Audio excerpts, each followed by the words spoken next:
Welcome to Venice at 10, coming to you live on NTA News 24. Abuja, I am Musbal Wahab with Venice, the headlines. Security and smuggling along common borders tops agenda as President Buhari meets with President Patrice Talon of Republic of Benin.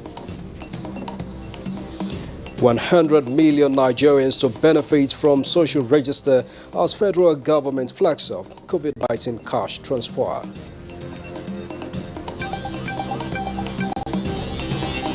Nigeria is ready to receive COVID-19 vaccines as government officials inspect storage facility. An eye on the United States of America as Joe Biden assumes office as the 46th U.S. president today.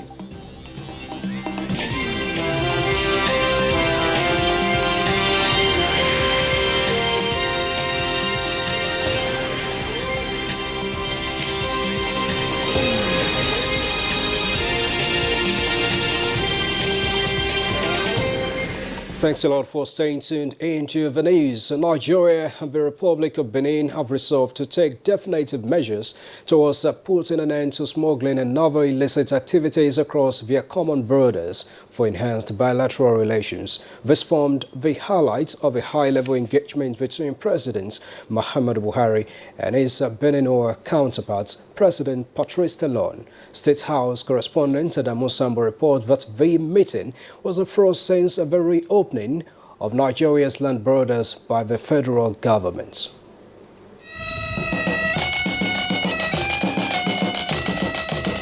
The last time President Patrice Talon met President Muhammadu Buhari was in December 2019 to solicit for Nigeria's understanding towards the reopening of Seme-Boda, in particular, whose closure impacted negatively on his country's economy.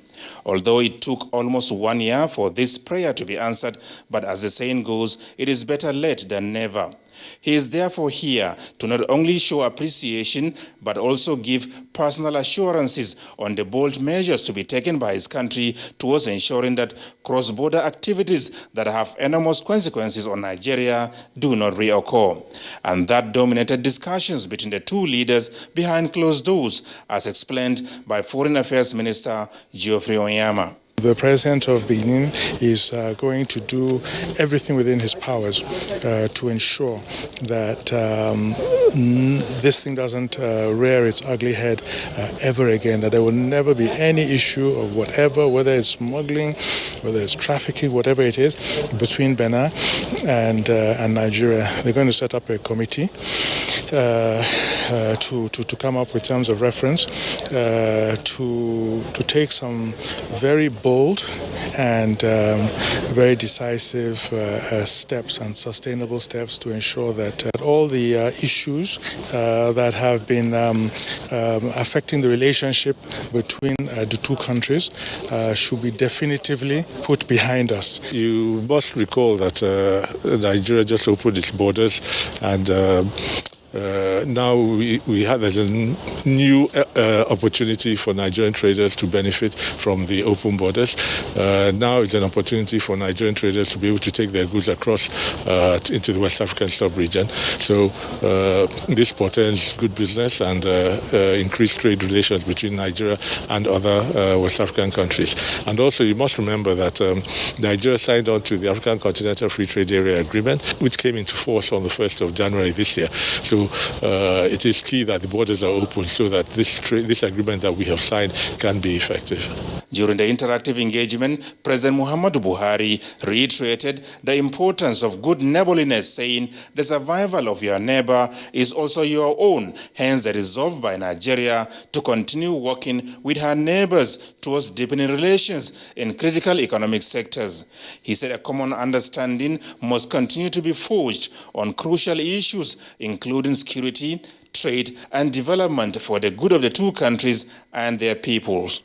Mr. President wants the two countries to be a shining example of what economic integration is all about within the framework of ECOWAS, to live to the ideals and the vision of ECOWAS, and for the two countries, Benin and Nigeria, to show that it can work and be a win-win for the two countries. Smuggling of drugs and intelligence as to the sources of that and who the beneficiaries are should be addressed comprehensively and definitively.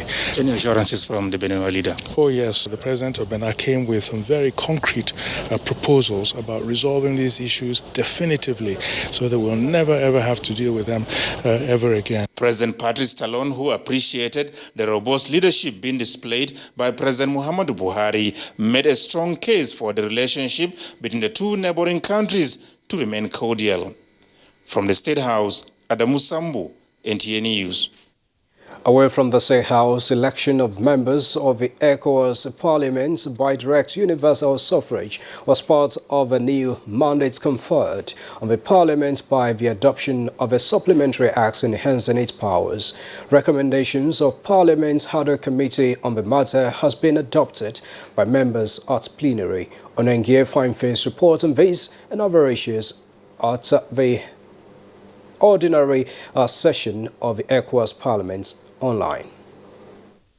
Highlights of recommendations on the election of members of Parliament by direct universal suffrage include its implementation before the end of the 5th legislature, thematic meetings on specific areas such as financing, electoral code, code of good conduct, and qualifications for election into the ECOWAS Parliament are to be organized as soon as possible.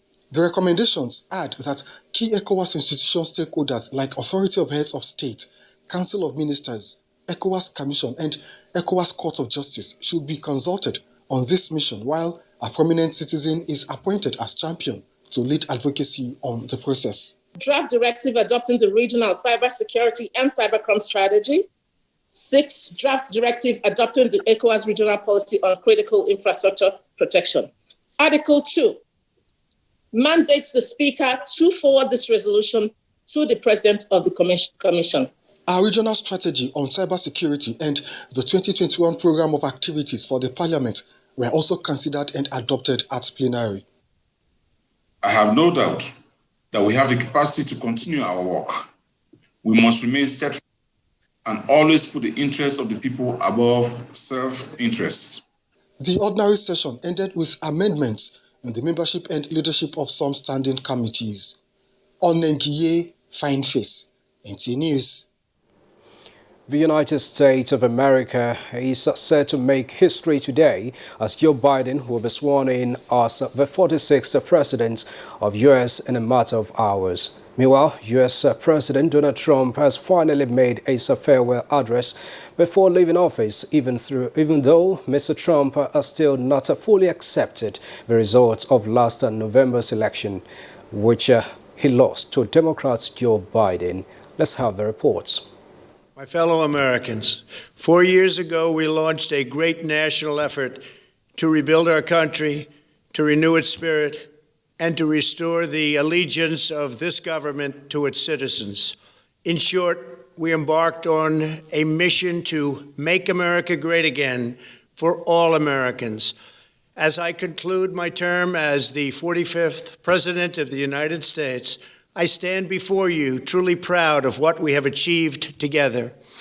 Outgoing United States President Donald Trump has made his farewell address before leaving office, saying, "We did what we came to do and so much more." In a video posted on YouTube, he said he took on the tough battles, the hardest fights, because that's what you elected me to do. Donald Trump has still not fully accepted the result of last November's election, which he lost to Democrat Joe Biden. On the eve of his inauguration, Joe Biden led a national tribute to the 400,000 Americans who have died of COVID-19. At sundown on Tuesday, 400 lights were illuminated in front of the Lincoln Memorial in Washington, D.C. to honor those who have lost their lives to the disease. The inauguration of Joe Biden as the 46th President of the United States will mark the commencement of the 4-year term of Joe Biden as President and Kamala Harris as Vice President. The inaugural ceremony will take place on the west front of the United States Capitol in Washington, D.C., and will be the 59th presidential inauguration. Biden will take the presidential oath of office, while Harris will take the vice presidential oath of office. The inauguration will take place amidst extraordinary political, public health, economic, and national security crisis, including outgoing President Donald Trump's attempt to overturn the 2020 United States presidential election, which incited a storming of the Capitol, Trump's unprecedented second impeachment, and a threat of widespread civil unrest, which stimulated a nationwide law enforcement response. Abdul Salam Jibril, NTA News. All right, now let's look at recent developments in the U.S. and implications for the rest of the world. And to join me in the conversation on this is Honorable Mkpa Ujuka, an international affairs analyst, and we are pleased to have you, Honorable. Good morning to you. Nice to have me here. Thank you very much. Now, in a matter of hours, President Donald Trump will cease to be the president of the United States, and then we have Joe Biden coming on. And Trump, in his farewell message, said he's proud of what he's been able to do in the last 4 years. What would be your assessment of his term in office?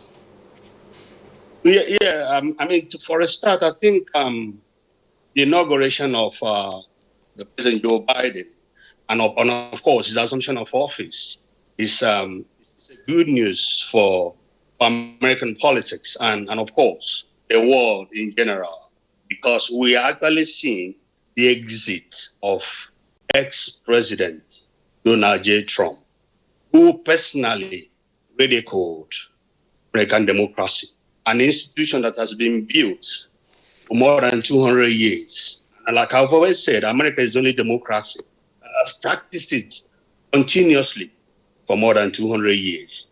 And Trump came in, he ridiculed the democracy, he disrespected the rule of law, he took for granted American Constitution, which was a total disgrace. It's a good thing that is happening to the United States and the world at large. All right, now the U.S. will be having its first female vice president, and Kamala Harris.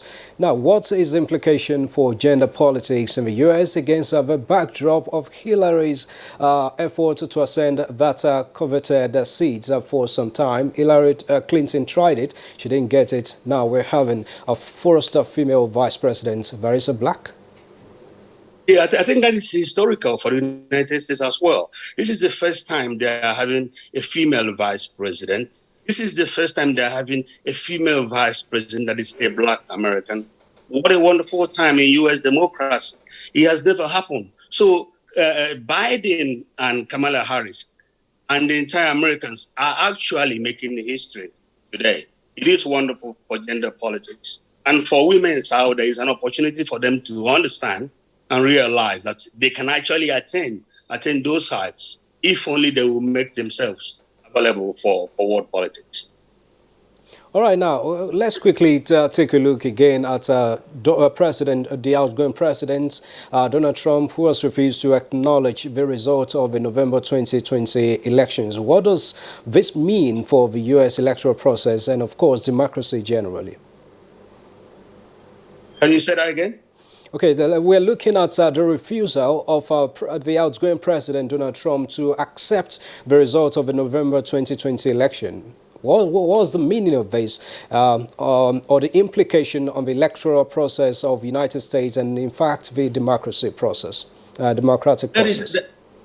That is an outright and arrogant challenge on democracy and American politics. Americans voted.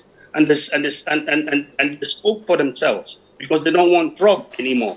Trump has actually brought shame to United States politics, to democracy. Then the fact that he failed to accept the election result is an evidence to the fact that he's not actually a politician. He's clueless, and that's the right word to use. And then at the end of the day, when the result of Pennsylvania was brought before the Congress, What he did was to incite protesters and hooligans to invade Capitol Hill. That has never happened in the history of America. That is an aggression against the state. Well, the world is watching. I am personally watching. I'm going to be writing a lot of piece about this because I was privileged to read American history. And watch and see how they would deal with Trump after the inauguration. The law will take its course, I believe, but Trump needs to learn a lesson. He's just abusing his power. He should be proud of being an American president, but instead of doing so, he's destroying. He wanted to destroy the total institution. And then for Americans, it's a slap because America pride on their democracy, they pride on the rule of law, they pride on their constitution, and Trump took all those things for granted.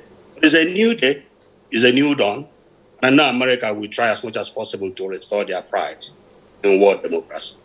All right, thank you very much. But before I will allow you to go, can you please sit up and sit back so that we can see more of your shots in that video? Now, in the last days of Trump has brought up a kind of setback to very bilateral relations between the United States and the rest of the world. Now, what do you think the incoming president, Joe Biden, should do to mend these relations?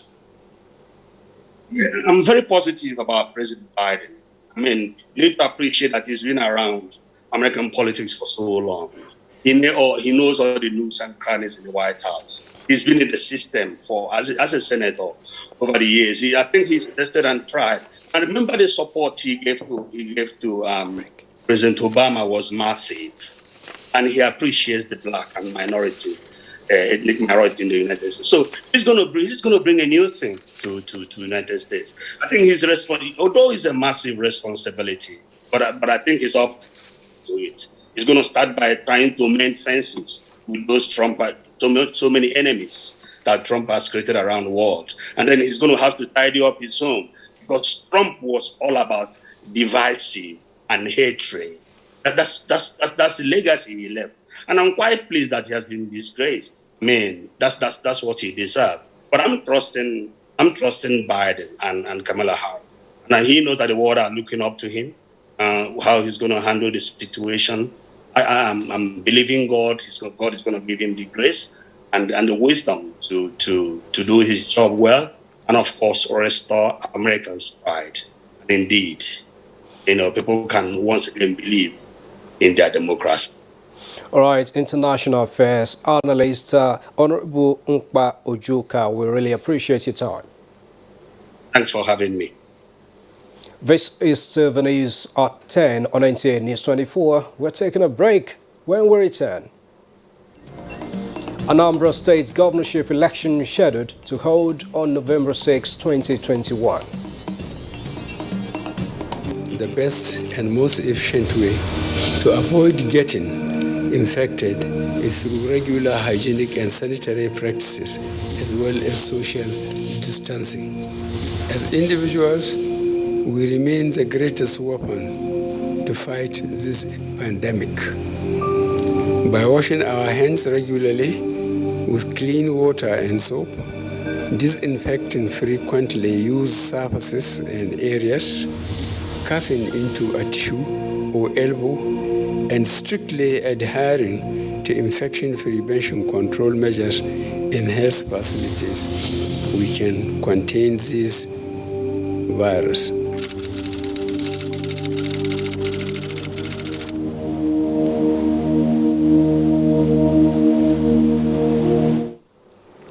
Thanks a lot for staying tuned into the news at 10 on NTA News 24. Now, as a testament to the commitment of the federal government to creating opportunities for millions of Nigerians to exit poverty with dignity and hope, Vice President Yemi Osinbajo this Tuesday flags up the operation of the federal government rapid response register for the COVID-19 cash transfer for urban poor and vulnerable people. State House correspondent Jide Onifade reports. Adopting a quick scale-up approach using cutting-edge satellite imagery technology to identify the target beneficiaries brought about the idea of the Rapid Response Register. As of 31st December 2020, we have identified and registered about 24.3 million poor and vulnerable individuals in the National Social Register, equivalent to about 5.7 million households. Through this project, we're currently injecting about 10 billion naira directly into the hands of about 2 million poor and vulnerable households every month. The Rapid Response Register is designed to focus mainly on the urban poor wards, selected using scientifically validated methods of satellite remote sensing technology. Each of the beneficiaries is to receive 5,000 naira monthly for a period of 6 months to strengthen the development agenda of vulnerable communities. The scope of the program is coverage of all the 36 states and the FCT. Our experience during the COVID-19 pandemic reinforced this position, especially given the requirement of the COVID-19 protocols, as well as our inability to immediately reach the urban poor impacted by the pandemic. 3,115 people from the FCT and Lagos State are to benefit from the grant in the pilot scheme. In Abuja, Abraman Usman Jibrila, NTA News. All right, that was Brahman, and we'll bring you Gideon Ifeadi's report subsequently. Now, many lives and property of Nigerians are running into trillions of naira were saved during fire outbreaks that affected commercial and residential areas, including official buildings across the country, where several severe impacts of the disaster were averted despite challenges posed by the novel coronavirus pandemic. Abubakar Usman Akwanga reports that the breakthroughs achieved were revealed at the 2020 review of the Federal Fire Service activities in the country. Year 2020 may have come and gone, but not without some challenges, especially in the area of fire outbreak, as the country lost 32.12 billion naira to fire disaster, saved 1.351 trillion naira, while 3,555 lives were saved in different rescue operations. As an additional reinforcement for proactive operations within the year under review, more commands across the 6 geopolitical zones were established, while equipment were procured to stem the tide of fire disaster. What we are proposing here now is what will cover 2021, 2022. We are hoping that by 2022 December or latest middle of 2023, this work will have been concluded.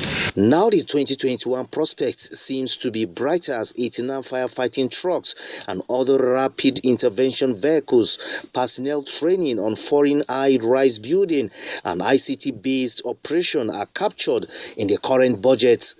The Federal Fire Service restated commitment to collaborate with state fire service commands for effective service delivery and risk reduction during emergency operations. In Abuja, Abubakar Usman Akwanga, NTA News. Ogun State government has banned tankers and other articulated vehicles from plying flyovers in the state. The order was sequel to the tanker explosion that occurred Tuesday morning along Kuta Road, Abeokuta, which claimed 3 lives and left many injured. Lekon Agbode has an update on that incident.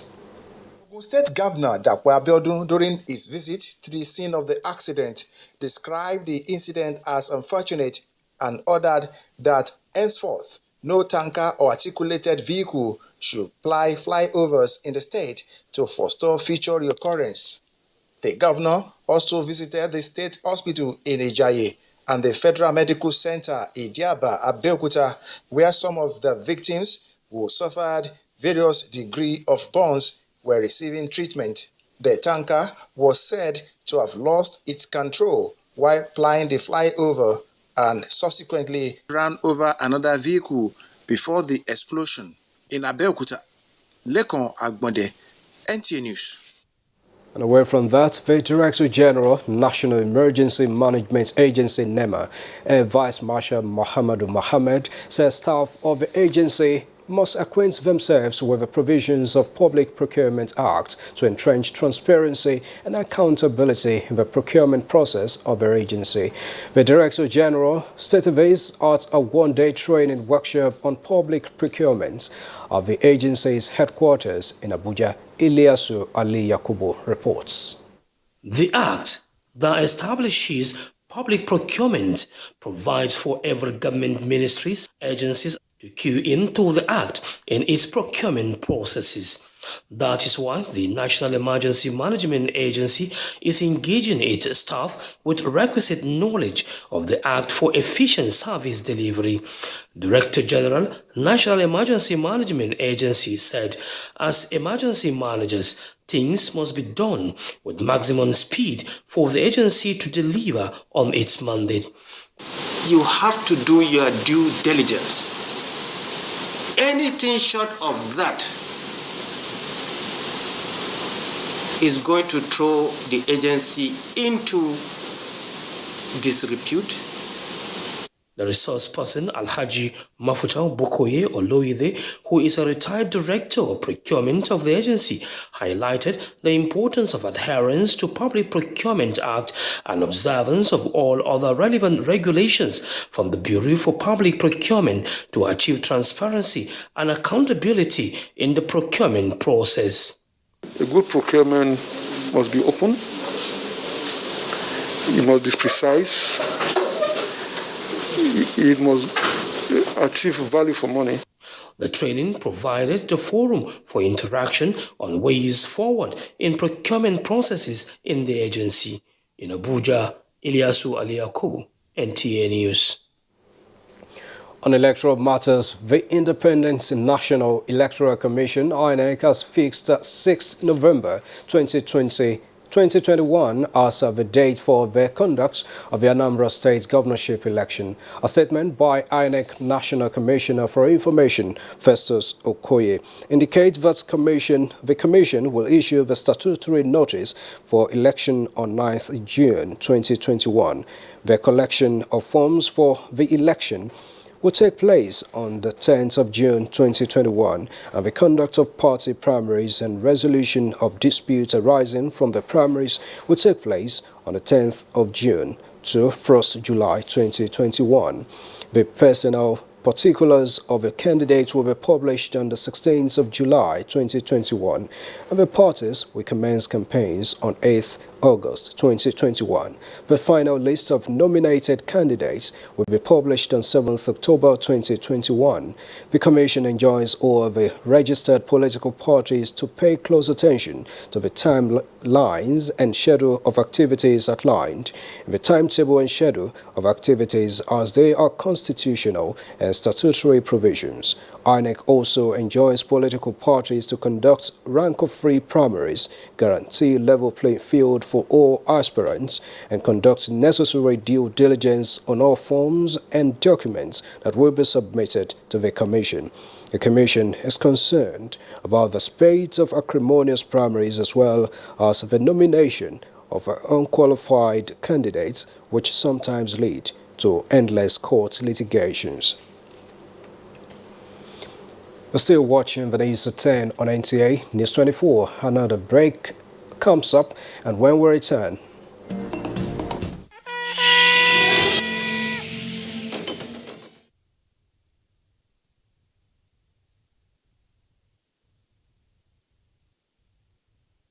you can watch NTA International live on your TV, computer, iPad, tablet and phone. Log on to visiontv.co.uk and click on Entertainment, then NTAI. You can also download the iOS or Android app on your mobile devices to watch NTA International on the go, anywhere in the world. NTA International, your window to the world.